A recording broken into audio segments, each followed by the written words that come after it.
Desde que foi deflagrada a Operação Lava Jato há mais de 8 meses, o país tomou conhecimento de um esquema bilionário de corrupção que revela relações ilegais entre estatais, empreiteiras e partidos políticos, ainda maior que o mensalão, os anões do orçamento e tantos outros escândalos que vão se revezando no noticiário policial, econômico e político. Como e quando conseguirá o Brasil acabar com essa corrupção endêmica?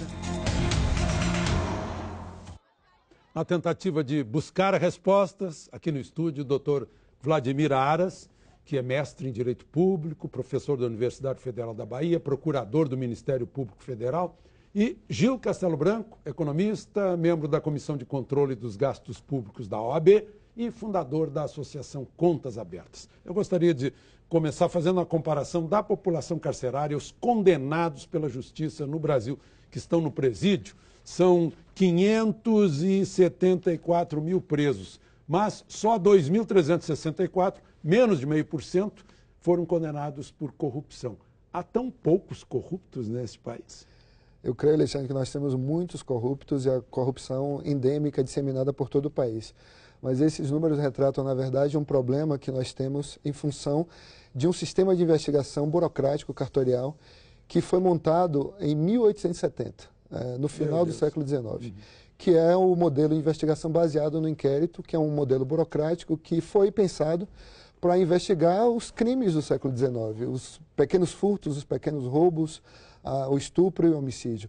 Não é o tipo de mecanismo necessário para que investiguemos e levemos a juízo casos complexos como esse que nós estamos vendo. Hoje nós temos casos em que pelo computador se transfere dinheiro para outros países. Rapidamente, então é preciso que nós tenhamos também mecanismos avançados e essa questão do inquérito se reflete também no problema sistêmico interno do judiciário em função das necessidades de reacomodação, readequação do nosso modelo recursal, que também é múltiplo, existe uma possibilidade imensa de... Recursos e mais recursos e vão retardando Exatamente. Por anos a punição dos réus e passa essa ideia, né, Gil, de impunidade aqui no Brasil que estimula a corrupção.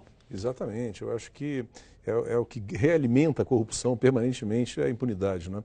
O Brasil é sim um país corrupto, né? Nós vimos isso até pelos números, por exemplo, a Fiesp tem um estudo, o estudo já é de 2010, mas de qualquer maneira eu acho que ainda é atual, em que fala que a corrupção no Brasil, ela monta entre 50 bilhões a 80 bilhões de reais por ano. Então, esse valor, para nós termos uma ideia, esse ano, por exemplo... Esse estudo foi feito antes de estourar a Lava Jato. Antes de estourar a Lava Jato. E, para nós termos uma ideia, por exemplo, se nós imaginarmos, né, a hipótese mais otimista da corrupção ser em torno de 50 bilhões, por exemplo, os investimentos do Ministério da Saúde, eu digo obras, compra de equipamentos, esse ano até agora são 4 bilhões.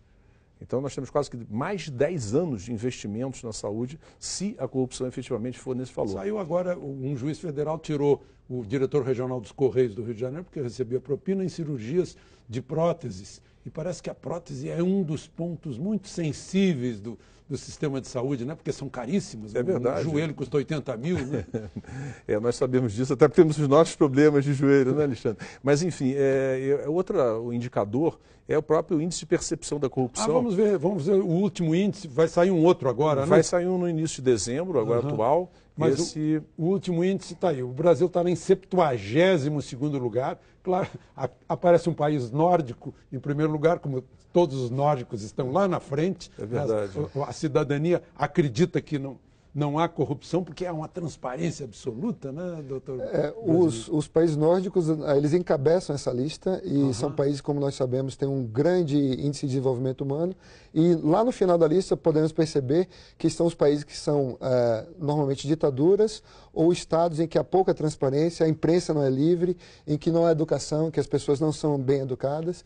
E é o inverso, é o sentido inverso. Então se cria efetivamente um cenário negativo como esse. Nós temos aqui na América do Sul um bom exemplo do Chile, né, que tem uma tradição, né, não importa o governo, né? Exatamente. Eu acho que no Chile há esse respeito ao Estado, né?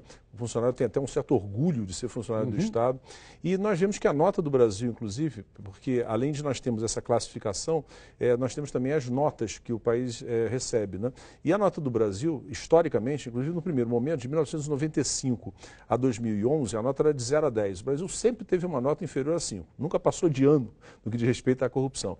E agora, nos 2 últimos anos, em que a nota era de 0 a 100, o Brasil teve 43 em 2012 e 42 em 2013. Isso pode ser considerado custo Brasil, né? Porque os investidores estrangeiros não vão lá se meter em países em que há propina, em que tem que pagar comissão para se instalar.